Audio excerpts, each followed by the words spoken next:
प्रिय श्रद्धालुओं, जय श्री कृष्ण, जय श्री राम, जय श्री राधे राधे, जय श्री महाकाल। इस प्रवचन में आपको श्रवण कराएंगे शिव पुराण के आधार पर भगवान भोलेनाथ का विधि पूर्वक पूजन करने से मिलने वाले लाभों का वर्णन। अब यदि मध्याह्न के बाद तिथि का आरंभ होता है तो रात्रि युक्त तिथि का पूर्व भाग पितरों के श्राद्धादि कर्म के लिए उत्तम बताया जाता है। ऐसी तिथि का पर भाग ही दिन से युक्त होता है, अतः वही देव कर्म के लिए प्रशस्त माना गया है। यदि मध्याह्न काल तक तिथि रहे तो उदय व्यापनी तिथि को ही देव कार्य में ग्रहण करना चाहिए। उसी तरह शुभ तिथि एवं नक्षत्र आदि ही देव कार्य में ग्राह्य होते हैं। बार आदि का भली भांति विचार करके पूजा और जप आदि करने चाहिए। वेदों में पूजा शब्द के अर्थ की इस प्रकार योजना की गई है। पूजा यते अनेन इति पूजा, यह पूजा शब्द की व्युत्पत्ति है। पूजा का अर्थ है भोग और फल की सिद्धि। वह जिस कर्म से संपन्न होती है उसका नाम पूजा है। मनोवांछित वस्तु तथा ज्ञान यही अभिष्ट वस्तुएं हैं। सकाम भाव वाले को अभिष्ट भोग अपेक्षित होता है और निष्काम भाव वाले को अर्थ पारमार्थिक ज्ञान, ये दोनों ही पूजा शब्द के अर्थ हैं। इनकी योजना करने से ही पूजा शब्द की सार्थकता है। इस प्रकार लोक और वेद में पूजा शब्द का अर्थ विख्यात है। नित्य और नैमित्तिक कर्म कालांतर में फल देते हैं, किंतु काम कर्मों का यदि भली भांति अनुष्ठान हुआ हो तो वह तत्काल फल होता है। प्रतिदिन एक पक्ष, एक मास और एक वर्ष तक लगातार पूजन करने से उन कर्मों के फल की प्राप्ति होती है और उनसे वैसे ही पापों का क्रमशः क्षय होता है। उपरोक्त मास के कृष्ण पक्ष की चतुर्थी तिथि की हुई महागणपति की पूजा एक पक्ष के पापों का नाश करने वाली और एक पक्ष तक उत्तम भोग रूपी फल देने वाली होती है। चैत्र मास में चतुर्थी को भी हुई पूजा एक मास तक किए गए पूजन का फल देने वाली होती है। और जब सूर्य सिंह राशि पर स्थित हो उस समय भाद्रपद मास की चतुर्थी को की हुई गणेश जी की पूजा एक वर्ष तक मनोवांछित भोग प्रदान करती है, ऐसा जानना चाहिए। श्रावण मास के रविवार को हस्त नक्षत्र से युक्त सप्तमी तिथि को तथा माघ शुक्ला सप्तमी को भगवान सूर्य का पूजन करना चाहिए। ज्येष्ठ तथा भाद्रपद मासों के बुधवार को श्रवण नक्षत्र से युक्त द्वादशी तिथि को तथा केवल द्वादशी को भी किया गया भगवान विष्णु का पूजन अभिष्ट संपत्ति को देने वाला माना गया है। श्रावण मास में की जाने वाली श्री हरि की पूजा अभीष्ट मनोरथ और आरोग्य प्रदान करने वाली होती है। अंगों एवं उपकरणों सहित पूर्वोक्त भी आदि 12 वस्तुओं का दान करने से जिस फल की प्राप्ति होती है उसी को द्वादशी तिथि में आराधना द्वारा श्री विष्णु की तृप्ति करके मनुष्य प्राप्त कर लेता है। जो द्वादशी तिथि को भगवान विष्णु के 12 नामों द्वारा 12 विप्रों का षोडशोपचार पूजन करता है वह उनकी प्रसन्नता प्राप्त कर लेता है। इसी प्रकार संपूर्ण देवताओं के विभिन्न 12 नामों द्वारा किया हुआ 12 विप्रों का पूजन उन देवताओं को प्रसन्न करने वाला होता है। कर्क की संक्रांति से युक्त श्रावण मास में नवमी तिथि को मृगशिरा नक्षत्र के योग में अंबिका का पूजन करें। वे संपूर्ण मनोवांछित भोगों और फलों को देने वाली हैं। ऐश्वर्य की इच्छा रखने वाले पुरुषों को उस दिन अवश्य उनकी पूजा करनी चाहिए। आश्विन मास के शुक्ल पक्ष की नवमी तिथि संपूर्ण अभिष्ट फलों को देने वाली है। उसी मास के कृष्ण पक्ष की चतुर्दशी को यदि रविवार पड़ा हो तो उस दिन का महत्व विशेष बढ़ जाता है। उसके साथ ही यदि आद्रा और महाद्रा सूर्य संक्रांति से युक्त आद्रा का योग हो तो उस अवसरों पर की हुई शिव पूजा का विशेष महत्व माना गया है। माघ कृष्ण चतुर्दशी को की हुई शिव जी की पूजा संपूर्ण अभिष्ट फलों को देने वाली है। वह मनुष्यों की आयु बढ़ाती है, पृथ्वी कष्ट को मृत्यु कष्ट को दूर हटाती है और समस्त सिद्धियों की प्राप्ति कराती है। ज्येष्ठ मास में चतुर्दशी को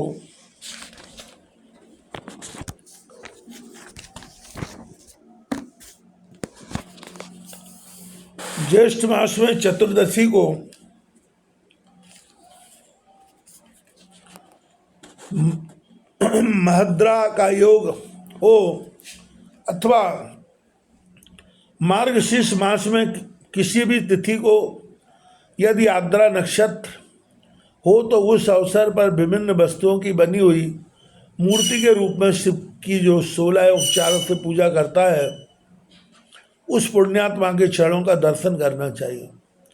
भगवान शिव की पूजा मनुष्यों को भोग और मोक्ष देने वाली है, ऐसा जानना चाहिए। कार्तिक मास में प्रत्येक बार एवं तिथि आदि में महादेव जी की पूजा का विशेष महत्व है। कार्तिक मास आने पर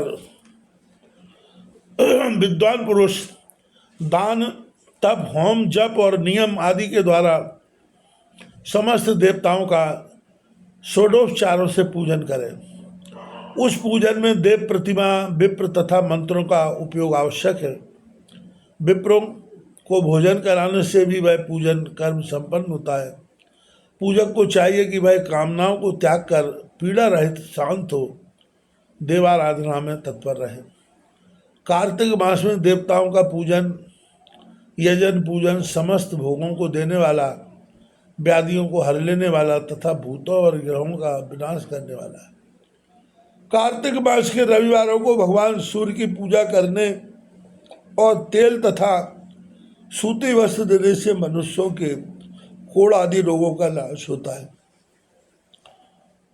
हर्रे, काली मिर्च, वस्त्र और खीरा आदि का दान और विप्रों की प्रतिष्ठा करने से क्षय के रोगों का नाश होता है।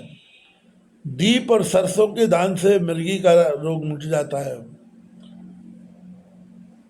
कृतिका नक्षत्र से युक्त सोमवार को किया हुआ शिव जी का पूजन मनुष्यों के महान दारिद्र से मिटाने वाला और संपूर्ण संपत्तियों को देने वाला है। घर की आवश्यकता से सामग्रियों के साथ गृह और क्षेत्र आदि का दान करने से भी उक्त फल की प्राप्ति होती है। कृतिका युक्त मंगलवारों को भी स्कंद का पूजा करने से तथा दीपक एवं घंटा आदि का दान देने से मनुष्य को शीघ्र ही वाक सिद्धि प्राप्त हो जाती है। उनके मुँह से निकली हुई हर एक बात सत्य होती है। कृतिका युक्त बुधवारों को किया हुआ श्री विष्णु का भजन तथा दही भात का दान मनुष्य को उत्तम संतान की प्राप्ति कराने वाला होता है।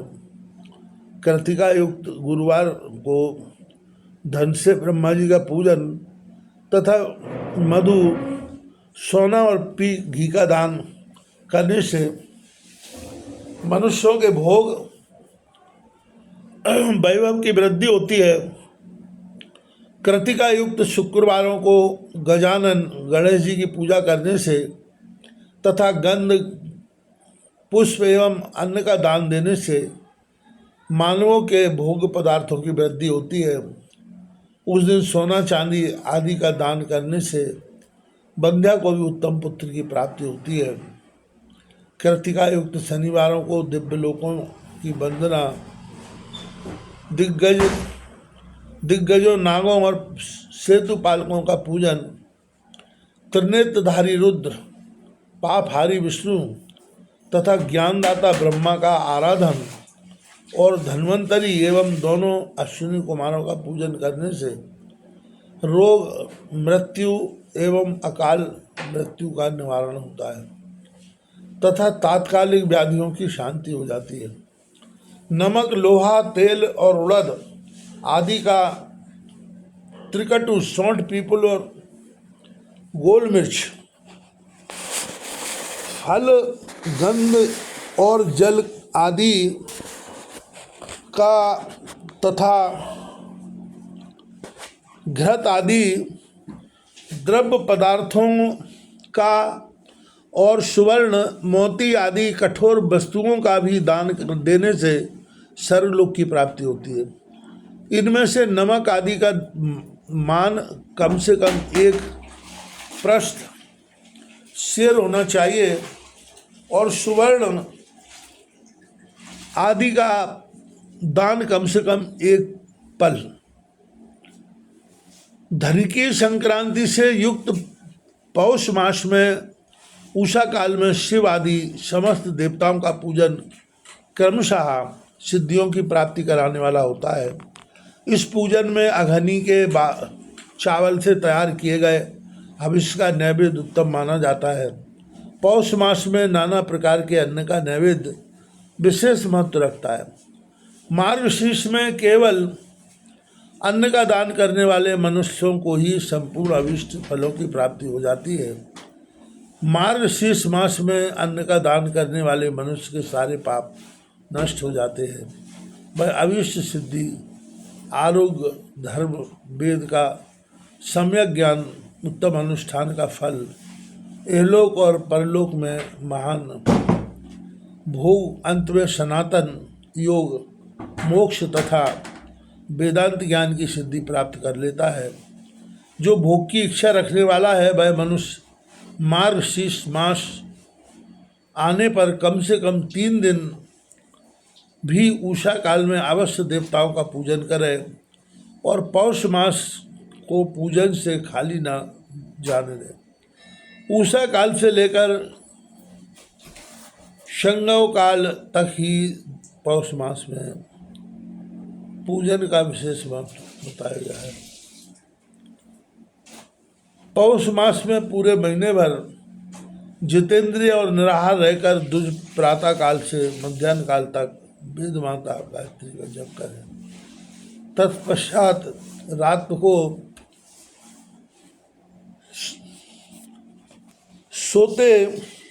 सोने के समय तक पंचाक्षर आदि मंत्रों का जप करें।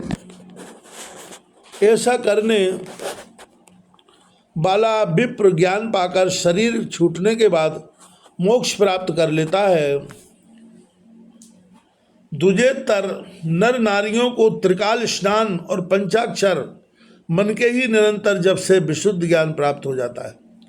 इष्ट मंत्रों का सदा जप करने से बड़े पापों का भी नाश हो जाता है।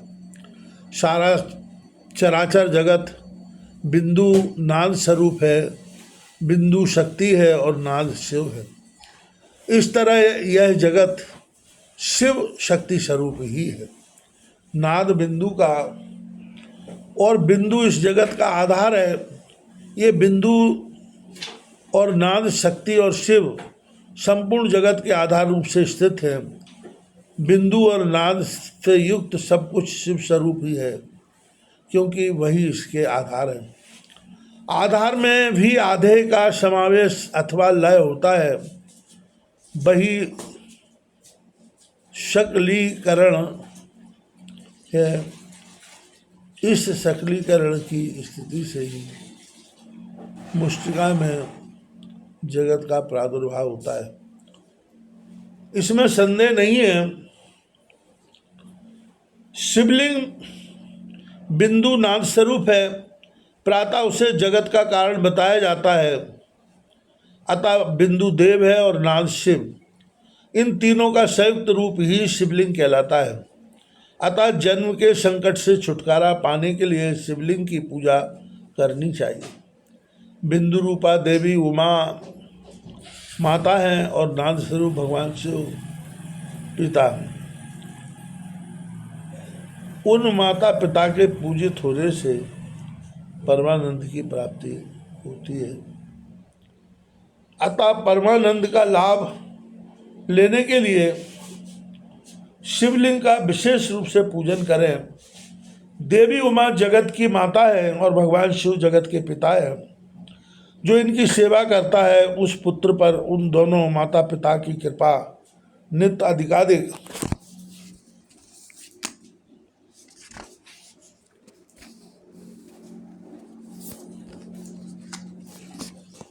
बढ़ती जाती है। वे पूजक पर कृपा करके उसे अपना आंतरिक ऐश्वर्य प्रदान करते हैं। अतः मुनीश्वरों, आंतरिक आनंद की प्राप्ति के लिए शिवलिंग को माता पिता का स्वरूप मानकर उनकी पूजा करनी चाहिए। धर्म शिव पुरुष स्वरूप है और भर्गा शिवा अथवा शक्ति प्रकृति कहलाती है। अव्यक्त आंतरिक अधिष्ठान रूप गर्भ को पुरुष कहते हैं और सुव्यक्त आंतरिक अधिष्ठान भूत गर्भ को प्रकृति। पुरुष आदि गर्भ है, वह प्रकृति रूप गर्भ से युक्त होने के कारण गर्भयान है, क्योंकि वही प्रकृति का जनक है। प्रकृति में जो पुरुष का संयोग होता है वही पुरुष से उसका प्रथम जन्म कहलाता है। अव्यक्त प्रकृति से महत्त्वादि के क्रम से जो जगत का व्यक्त होता है यही उस प्रकृति का द्वितीय जन्म कहलाता है। जीव पुरुष से ही बारंबार जन्म और मृत्यु को प्राप्त होता है। माया द्वारा अन्य रूप से प्रकट किया जाना ही इसका जन्म कहलाता है। जीव का शरीर जन्म काल से ही जीर्ण 6 बाह्य विकारों से युक्त होने लगता है, इसलिए उसे जीव संज्ञा दी गई है। जो जन्म लेता है और विविध पाशों द्वारा तनाव बंधन में पड़ता है उसका नाम जीव है। जन्म और बंधन जीव शब्द का अर्थ ही है।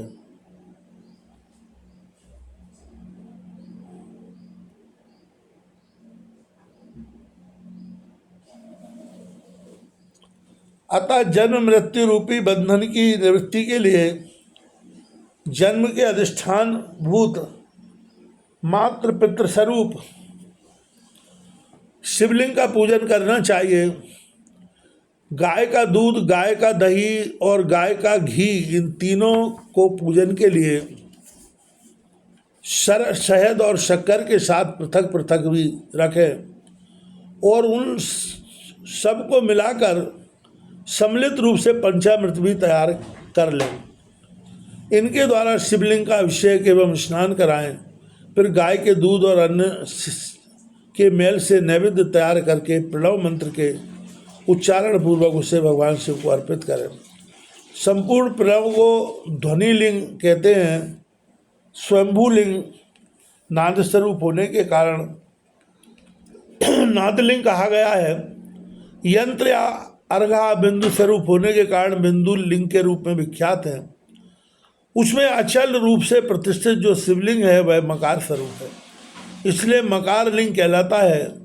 सवारी निकालने आदि के लिए जो शिवलिंग होता है वह उकार स्वरूप होने से उकार कहा गया है, तथा पूजा की दीक्षा देने वाले जो गुरु या आचार्य हैं उनका विग्रह आकार का प्रतीक होने से आकार लिंग माना गया है।